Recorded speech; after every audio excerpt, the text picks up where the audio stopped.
سرخط مهمترین خبرها: یک ساعت سوید و ایستادن سحر هم خوب بگه هم شکایت ها از رعایت نشدن لیمیت برق در منطقه ها، هشدار از خطر حمله های تروریستی در مسکو و جزئیات حکم عبدالخلیل خالقزاده و عبدالقادر رستم.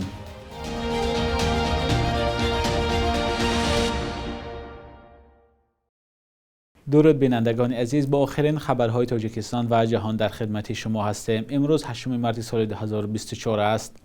برنامه را از موضوع شکایت ساکنان از کمبود برق شروع میکنیم. شبانه روز گذشته ساکنان از بسیار منطقه‌های تاجیکستان به رادیوی آزادی نوشتند که لیمیت یا محدودیت برق سخت‌تر شده است.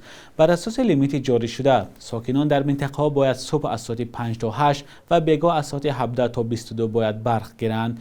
اما خبرنگاران رادیوی آزادی از شهر کولاب و شهر خوجند گزارش می‌دهند که شب گذشته ساکنان تا دیر شب برق نداشتند. همکاری ما از شهر کولاب گزارش می‌دهد که شب 7 مارس بسیاری از ساکنان شهر کولاب تا ساعت 22 برق نداشتند. یک کاربر رادیوی آزادی از ناحیه رودکی کنار شهر دوشنبه هم میگوید ساعت الکی از 20 گذشته است ولی ساکنان برق ندارند. کاربر آزادی از ناحیه دیوشتی هم نوشته است شب گذشته ساکنان فقط 2 ساعت برق داشتند. ساکنان منطقه ها هنوز از تیر ماه سال گذشته با محدودیت برق میگیرند ولی شکایت ها نشان میدهد که همین رژه تعیین کرده مقامات هم درباره انتقال برق به منزل مردم رعایت نمی شود. دیها تماما سوید نیست، در کسازور لینه آلویدو واردیان سوید هست، آدمو نیست. ما 5-6 گیز داریم لیکن سوید نداریم، نمیدونیم با کجا مراجعت کنیم. خب اما به جز منطقه ها در پایتخت تاجیکستان هم دوام 10 روز اخیر مردم از کمبود برق شکایت دارند. بینندگان عزیز، در منطقه شما ساکنان چند ساعت برق میگیرند؟ لطفا در زیر برنامه نویسید. سلطانبای آیجیگیتوف وکیل پارلمان قرقیزستان روز 7 مارس از مقامات کشورش خواست برای آزادی یک هموطنش که در تاجیکستان زندانی است مدد کنند.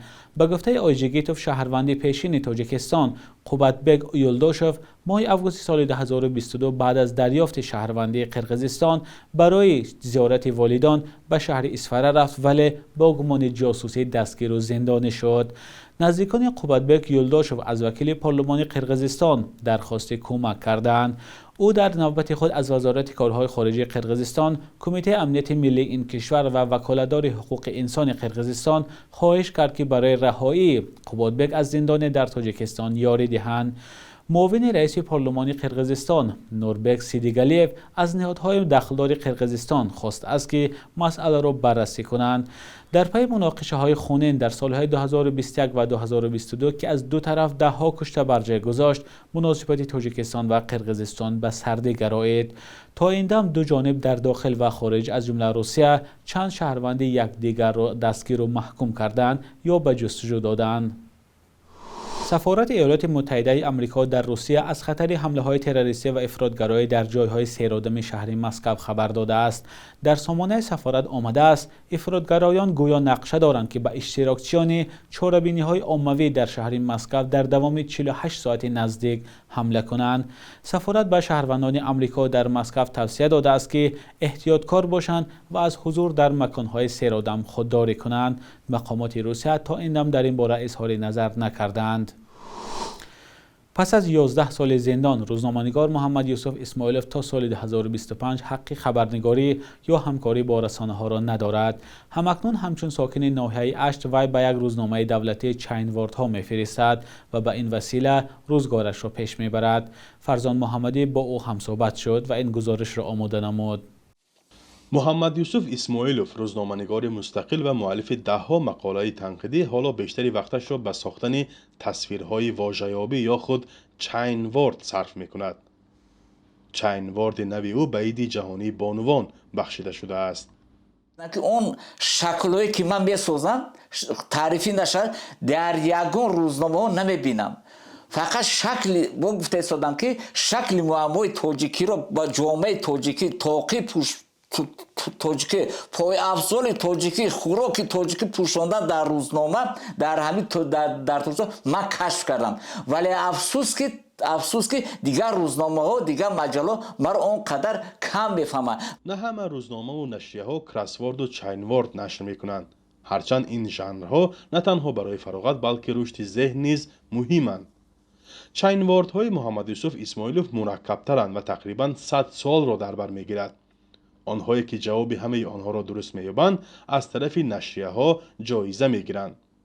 ولی اسماعیلوف گله از آن دارد که نه همه صاحبان نشریه این نوع سرگرمی در رسانه‌ها را می‌فهمند. از کل روزنامه‌نگاران، از کل اونایی که صاحب مجله هستند یا خصوصی هستند یا دولتی هستند، چی میشد که نسبت همین کراسورد چاینواردهای من مراق ظاهر کنند، مراق ظاهر کنند و خوانندگانشون رو میتوانند به یک جهت خیلی هوسمند کنند، چون مثل روزنامه جمهوریت اگر همین خیلی میشد نوران علانور بشه و باوری دارم که روزنامه‌های مجله از مفلس شوی شاید نجات یابند. حالا اکثر چاینواردهایش را محمد یوسف اسماعیلوف به روزنامه رسمی جمهوریت میفرستد و بعد نشرش از جانب این نشریه هوسمند میگردد. ولی به قول او چاینواردهایش را هنوز از آوان نورسی در روزنامه‌های جوانان تاجیکستان، پیانیران تاجیکستان، صدای مردم، لیلنباتسکی پراودا، آواز تاجیک یا حقیقت ازبکستان چاپ میکرد و در زمان شوروی مزد خوب میگرفت. پول کونه رو به حوزه اگر چی کنیم به حوزه 80 سومون یا 70 سومون میشد و هر یکتش 80-70 سومون بود، چون که در اون وقت ارد 12 سومی هم پیشتره بود. اسماعیلوف میگوید تا حالا جمعاً بیش از 1000 چاینوارد نشر کرده است. آینده نیت دارد همه چاینواردهایش را به شکل مجموعه به چاپ رساند و برای خود سرپرست میجوید. حالا ماه همگی 300 سامانی نفقه میگیرد و با مبلغ چاینواردهایش به دشواری روزگارش را پیش میبرد. محمد یوسف اسماعیلوف ماه اپریل سال 2022 بعد 8 سال و 10 ماه را در زندان نظامش سخت سپری کردن آزاد گردید. او را سال 2013 با اتهام طمعجویی به 11 سال زندان محکوم کرده بودند. هرچند خودش میگفت که بیگناه است و برای مقاله های تنقیدش درباره مقامات محلی از او نیقار گرفتند. بر اساس قانون‌های عفوی که در این مدت در تاجیکستان قبول کردند، از حکم زندان خبرنگار چند سال کاسته شد. محمد یوسف اسماعیلوف در گذشته در هفته‌نامه نور زندگی و چند دیگر از نشریه‌ها کار کرده است. سال 2011 او را برای نشر مقاله انتقادی با نام اشت ولنگار می‌گردد با اتهام تحقیر، طمعجویی و محلگرایی بازداشت کردند و 11 ماه در بازداشتگاه موقتی نگاه داشتند. در عموم وی تقریباً 11 سال عمرش را پس پنجره گذرانیده است. با این وجود او حق ندارد از زمان آزادیش تا 3 سال آینده به فعالیت خبرنگاری مشغول شود. ولی به قول اسماعیلوف فضای روزنامه‌نگاری در تاجیکستان تنگتر شده است.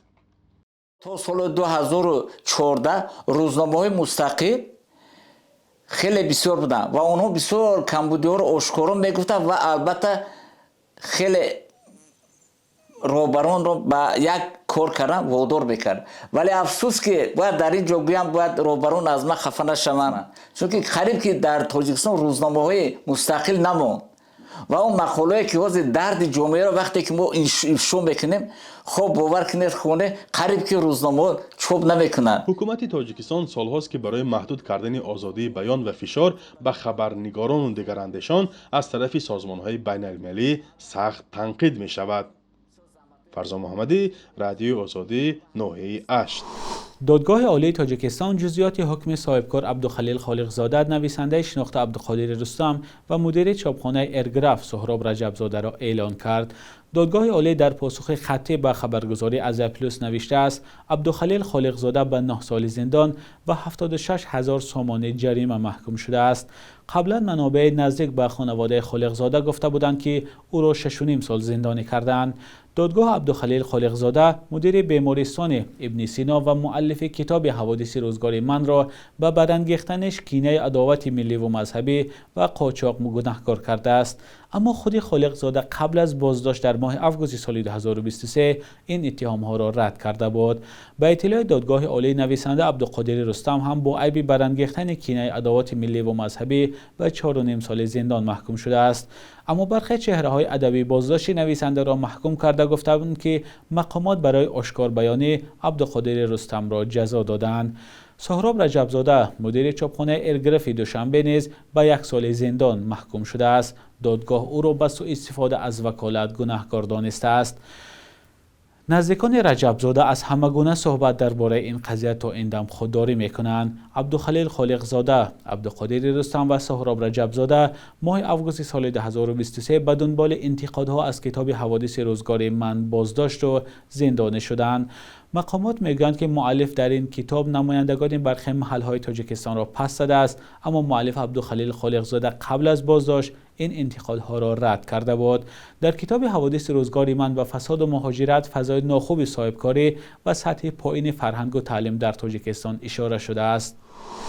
بخش یک روز تاریخ را همکارم خیرامان بقازاده تقدیمتان میکند که مهمترین تحولات تاریخی در روز 8 مارس را فرا میگیرد.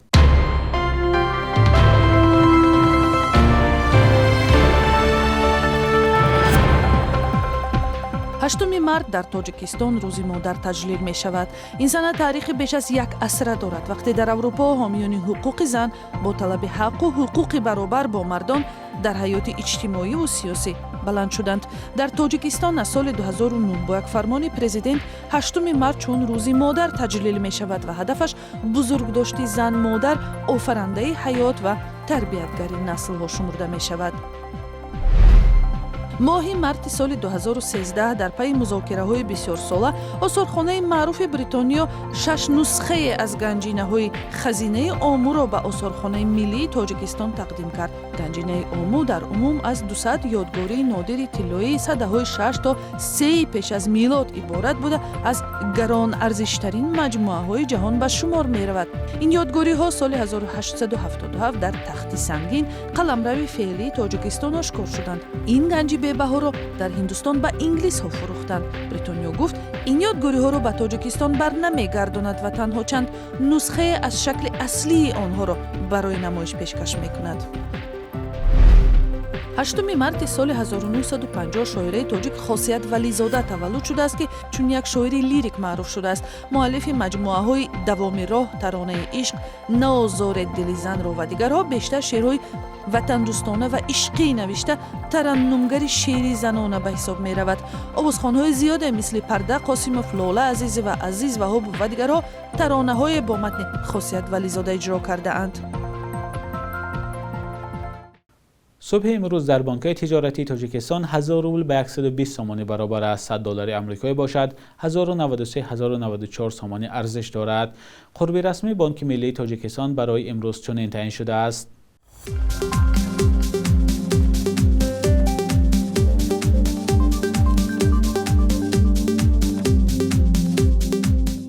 بینندگان عزیز، این آخرین برنامه نوید در هفته روان بود. بانوان کشور را در این روز به عیدشان تبریک کرده و برایشان خوشبختی های روزگار را تمنا داریم. خدا نگهدارتان.